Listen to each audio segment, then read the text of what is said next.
este gran laboratorio tengo que bailar contigo. Que tu mirada está llamándome, muestra el camino que yo voy. Tú eres mi madre, soy mi padre, y voy a sentir y voy a morir. Solo comenzamos ese mero uso. Ya besamos todo más de lo normal. Todos mis sentidos son perdidos más. Estoy acomodado sin ningún apuro. Despacito, quiero destinarte un bueno despacito. Para que te diga cosas al oído, para que te acuerdes si no estás conmigo. Despacito, quiero destinarte un bueno despacito. Para que te diga cosas al oído, para que te acuerdes si no estás conmigo. Quiero vi bailar, quiero ser tu ritmo. Que ni se besa mi boca, tus lugares favoritos.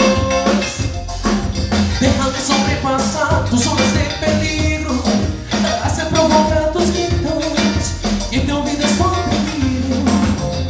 Pasito a pasito, suavecito, vamos pegando poquito a poquito. Como esa que se rompe de cabeza, me quiere malicia, le pido lo que es. Pasito a pasito, suavecito, vamos pegando poquito a poquito. Como esa que se rompe de cabeza, me quiere malicia, le pido lo que es. Despacito.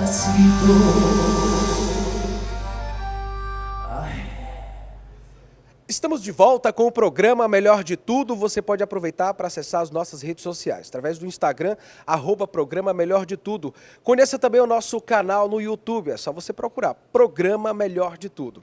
E claro que a gente começa então com essa musicalidade, todo o ritmo caliente latino da banda Uepa. A gente vai aproveitar então para bater um papo então com essa galera que veio para cá para o programa Melhor de Tudo. Franklin Coelho, seja bem-vindo ao programa. São 5 anos de Uepa, né?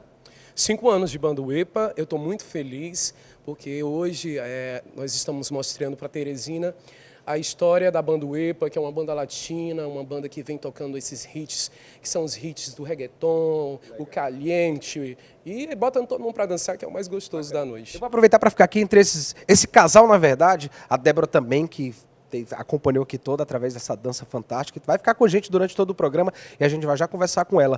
Ou seja, 5 anos é importante quando você tem toda uma equipe que de fato contribui. A gente vê que a formação da banda é fantástica e garante o melhor do som, né? Olha só, é melhor do som, e aqui tá alguns dos componentes, não deu para trazer todos porque a banda é muito grande. Aqui tá comigo na batera o Robertinho, no teclado o Arthur, no trompete o Cleidion Mar, e fazendo esse som que é maravilhoso de muito tempo já na cidade, né? Estou muito feliz. Já. E olha, é interessante que 2019 já tem grandes projetos em mente, inclusive tem um clipe que está saindo, né? Isso é verdade. Você já está sabendo, né? Olha só, gente, está assim, nós estamos fazendo um trabalho autoral, nós vamos gravar fora do país, em nome de Deus. Vai dar tudo certo, a música é um reggaeton, é puxado para o pop latino e vai sair... O Brasil todo vai gostar, ir para fora, em nome de Deus vai dar tudo certo. Bacana, a gente está mostrando para quem está em casa aí o Instagram, as redes sociais da banda Uepa. Você pode conhecer um pouco mais sobre o trabalho dos meninos. O Franklin, que é quem comanda aqui todo o sucesso da banda Uepa, vai ficar com a gente durante todo o programa. Daqui a pouco a gente vai voltar para conversar mais. E a Débora também, que acompanha fazendo toda a dança, essa performance. A Débora, para quem não sabe, é professora de dança de zumba. Tem que ter muito pique para dançar, né? Isso, com certeza. E a gente já está aí no mercado há mais de 4 anos, levando todo esse ritmo do zouk, do reggaeton, o ritmo realmente latino, que é um ritmo muito gostoso de dançar. E é isso que é a zumba, é a mistura de todos esses ritmos com a ginástica. Você vai ficar com a gente durante todo o programa. Com certeza. Isso aí. A gente vai continuar então o programa Melhor de Tudo, porque agora eu convido você para acompanhar um recado especial da Unimed Teresina. O tempo é engraçado. Quando a gente tá com quem gosta, todo o resto para e o tempo é outro. O tempo de aproveitar o que se tem é o melhor presente que existe. Bom mesmo é saber que seja o tempo que for, passe o tempo que passar, a tranquilidade de ter Unimed não muda. Faça o plano de aproveitar o tempo da melhor maneira que existe. Faça Unimed. Agora a gente vai falar de gramática. Em 2009, o Brasil foi o primeiro de 9 países que possuem o português como língua oficial a passar a adotar um novo acordo ortográfico. Por isso, nós estivemos em um bate-papo com o mestre em letras, professor Lucas Emanuel, que vai falar todas as novidades relacionadas a esse acordo. O que muda afinal? A forma de falar, a forma de escrever, e você acompanha a partir de agora. Em 1º de janeiro de 2009, o Brasil passou a adotar um novo sistema. Foi o primeiro de 9 países que possuem o português como língua oficial a colocar em prática um acordo que foi assinado em 1990. Mas esse acordo ortográfico, o que muda, historicamente falando? Para isso, aqui no nosso programa, nós temos a honra de receber o professor Lucas Emanuel, que é corretor e revisor ortográfico, que vai falar um pouco mais sobre essas mudanças. O que muda? Já se somam 10 anos desse acordo ortográfico, não é isso, professor? Isso. Eu queria cumprimentar a todos, agradecer o convite. Historicamente, quando foi imaginado o acordo ortográfico, foi para dar prestígio à língua, para dar prestígio a uma situação de lusofonia, os países que falam a língua portuguesa. Então isso cria uma unificação na escrita, uma unificação ortográfica. Não na fala, a fala permanece igual, mas a escrita ela é uniformizada para tantos países, né? Nós precisamos de uma unificação dessa escrita para que não haja problemas de compreensão de um livro que é publicado aqui, um falante de outro país do acordo lusófono, né, vai conseguir também ler o texto sem nenhum problema. Em 1990, quando aconteceu essa assinatura do acordo, todos os países sabiam que não conseguiriam a curto prazo fazer essa adaptação, tendo em vista uma quantidade de falantes tão grande. Para a gente ter uma noção, são mais de 281 milhões de falantes da língua portuguesa. Então, o impacto é gerado sobre essas pessoas consequentemente. Bacana. E o interessante é que todas essas mudanças, elas implicam uma série de fatores, sejam eles através de mudanças na própria fala ou na escrita, e mudanças históricas também. Historicamente falando, o que a gente pode afirmar de mudanças que aconteceram até se chegar a essa correção, a esse trabalho que foi desenvolvido, que já se somam 10 anos? Isso. Somente em 2009, como você falou, é que começaram-se a serem feitas as adequações no âmbito nacional. Nós tivemos uma adequação dos livros didáticos, uma adequação dos documentos oficiais, e a partir de 2013 foi que isso se tornou obrigatório. Foi necessário que o país fizesse esse momento não obrigatório, mas de adequação, para que não houvesse constrangimento, porque não é fácil mudar uma parte da língua, uma parte da forma de escrever. Para a gente ter uma noção, menos de 2% de toda a língua portuguesa foi alterada com o novo acordo. Então, por mais que seja uma porcentagem muito pequena, tendo em vista a extensão da nossa língua, é um montante de palavras gigantesco. E olha, é interessante, para você que está em casa, o Lucas até preparou também alguns slides. A gente vai aproveitar para mostrar para vocês que estão em casa de mudanças que aconteceram, de algumas sequências que a gente vai poder afirmar através desses slides que mostram toda essa alteração que aconteceu na língua portuguesa através de tudo isso que a gente está falando aqui. O que você trouxe aí para a gente? O que a gente já pode comentar, Lucas? Muito bem. As principais mudanças se deram em relação à acentuação e ao sinal gráfico hífen. Na acentuação, nós tivemos aí a questão da queda do trema nas palavras consequência, linguiça. Essas palavras em que era marcado o uso do U por meio do trema, não existe mais. Não se utiliza mais. Não se utiliza mais esse acento. As únicas exceções são em casos de sobrenome ou então de estrangeirismos, porque aí não querem dizer a nossa língua, né? Então nós não podemos mudar. Outra situação de mudança foi em relação ao acento agudo. Nós tivemos aí o acento agudo que foi mudado. Em algumas palavras perderam o acento agudo, os ditongos abertos terminados em ei e oi. perderam, por exemplo, assembleia, jiboia, esses acentos caíram. E também tivemos a questão de algumas paroxítonas que a gente não usa mais no acento no i e no u, que são tônicos. Por exemplo, quando eles vierem num ditongo. Feiura, vai perder o acento, perdeu o acento. Bocaiúva, perdeu o acento. E também em algumas outras palavras que perderam na sua última sílaba. Por exemplo, averiguei, averigue, averiguem, apazigue, esses acentos agudos que existiam antes do acordo ortográfico, eles não acontecem mais. Além dessa, a gente vai continuar ainda mostrando esses slides ao longo do programa, e até um ponto importante a gente destacar, Lucas, com relação à forma de falar, né? O falar muda também com tudo isso que aconteceu? Não, a gente falava linguiça e continuamos falando linguiça. A acentuação apenas que vai mudar. Só vai mudar essa questão da acentuação, mas o trema já havia caído em desuso. E mesmo a palavra assembleia, a palavra colmeia, que perderam esse acento, você continua falando ela com o som aberto. Por mais que você não tenha um acento agudo, você não vai dizer assembleia, você não vai dizer colmeia, porque os falantes já têm noção da língua. Faz parte da nossa cultura. Já faz parte da nossa cultura falante. Então nós já temos uma adequação a esse sistema. Bacana. E olha, vamos mostrar aí mais slide para quem está em casa, para conferir ainda mais alterações do que muda então a partir desse acordo ortográfico que foi assinado a partir do dia 1º de janeiro de 2009, que na verdade foi o primeiro de 9 países que utilizam português como língua oficial, que colocou em prática esse acordo que foi assinado em 1990. E mais alterações também aconteceram, né?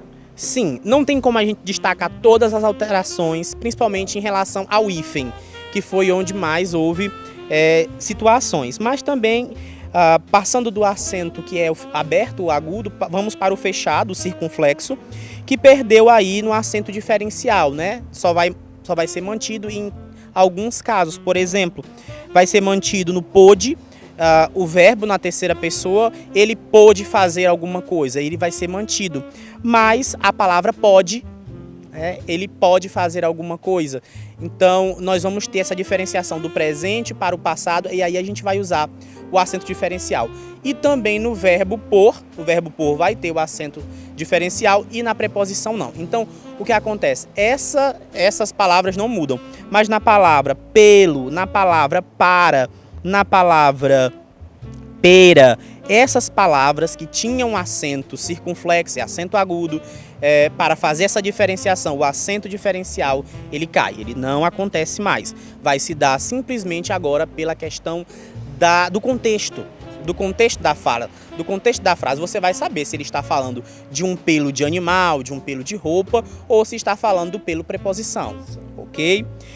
Tivemos também a perda do acento circunflexo nas palavras, nos verbos terminados em hiato, ou, e, por exemplo, creem, veem, vou, deem, leem. Esses verbos perderam o acento diferencial, eles não têm mais o acento circunflexo nessa versão que é no plural, né?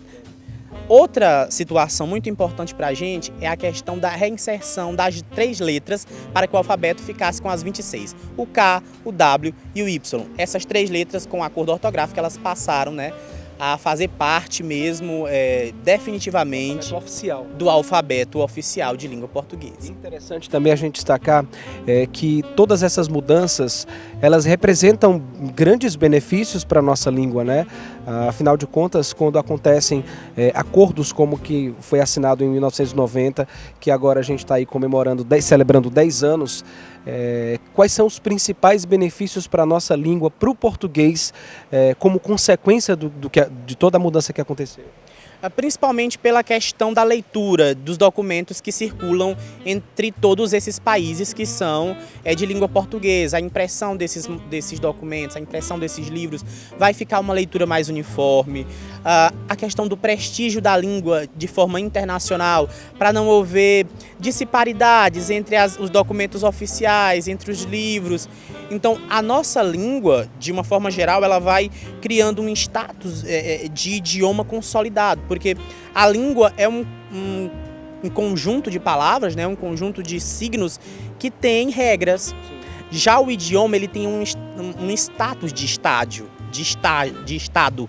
Né? Então, esse status de estado, ele é consolidado com esses acordos ortográficos, porque observa-se uma articulação política, uma articulação de valorização e consolidação de um idioma forte. Para ser mais específico, o 6º idioma mais falado no mundo. É sempre importante a gente abordar assuntos como esse que visam o conhecimento por parte das pessoas, principalmente de uma cultura que é nossa, né? E até pode ser aproveitado, você que está em casa pode aproveitar na própria internet, tira um tempo para você dar uma olhada do que aconteceu, estudar um pouco sobre o acordo ortográfico, o que muda, as palavras que sofreram essas mudanças na acentuação, já que no nosso modo de falar isso não foi alterado, mas é importante até para o nosso próprio conhecimento e para o enriquecimento cultural. Né? Isso. E finalizando a questão das mudanças, nós temos o hífen.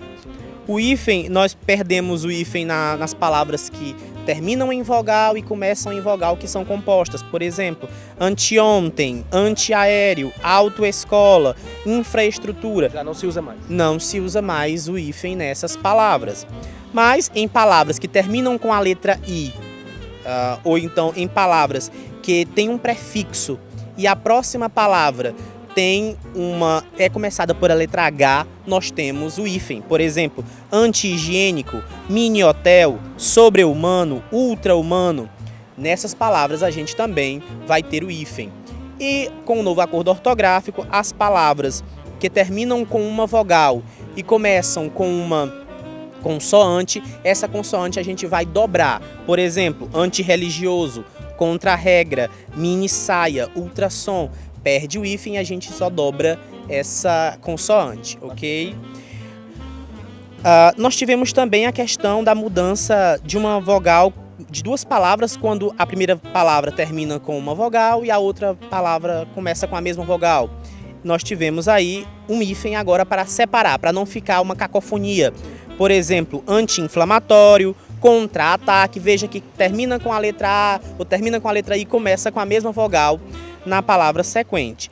E, consequentemente, o hífen trouxe muitas mudanças, tanto quando perde ou quando ganha o hífen nas palavras.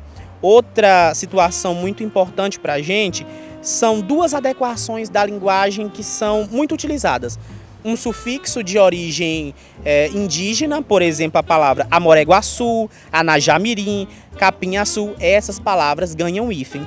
E as palavras que têm um sentido de composição, por exemplo, ponte Rio-Niterói. Entre Rio-Niterói, entre o eixo Rio-São Paulo, a gente usa o hífen. Algumas das alterações, das muitas alterações em relação ao hífen no novo acordo ortográfico. Lucas, muito obrigado pela participação aqui no programa Melhor de Tudo, levando conhecimento, levando informação para que o nosso telespectador compreenda um pouco mais sobre o acordo ortográfico e compreenda um pouco mais sobre a nossa linguagem, sobre o português e principalmente sobre a nossa cultura, né? E assuntos como esse é o que mais enriquece o nosso conhecimento. Eu queria então, portanto, te agradecer pela participação no nosso programa. Eu agradeço, né, e peço a cada um dos ouvintes, dos telespectadores do programa, que tentem se aprofundar, né? Os documentos oficiais são muito claros sobre as mudanças do novo acordo. Qualquer pessoa pode baixar na internet de forma gratuita. Não é necessário você comprar uma apostila, você tem uma facilidade de videoaulas na internet, inclusive a própria entrevista ou outras de outros professores que falam sobre isso, para a gente ficar realmente esclarecido. E a melhor forma de mudar essa realidade de não compreender é lendo. Um bom leitor, ele tem facilidade de compreender o que muda, porque ele vai percebendo na prática, no dia a dia. Bacana, Lucas. Muito obrigado. O Lucas falou então aí que é professor, corretor e revisor ortográfico, falou sobre o acordo que foi assinado na verdade o acordo foi assinado em 1990, que completa 10 anos, onde o país foi o primeiro de 9 países que utilizam português como língua oficial a colocar em prática então esse acordo. E essa foi o nosso quadro então mostrando aí personalidade do dia para você. E o programa Melhor de Tudo vai agora para um rápido intervalo comercial. No próximo bloco nós vamos falar sobre rejuvenescimento facial. dicas super importantes para você que quer ter uma pele cada vez mais jovens e as novidades e tratamentos para você conseguir esses efeitos. E ainda o trabalho de quem desenvolve arte em frutas. Tudo isso você confere no próximo bloco, porque agora Banda Uepa especialmente para vocês. A gente volta já.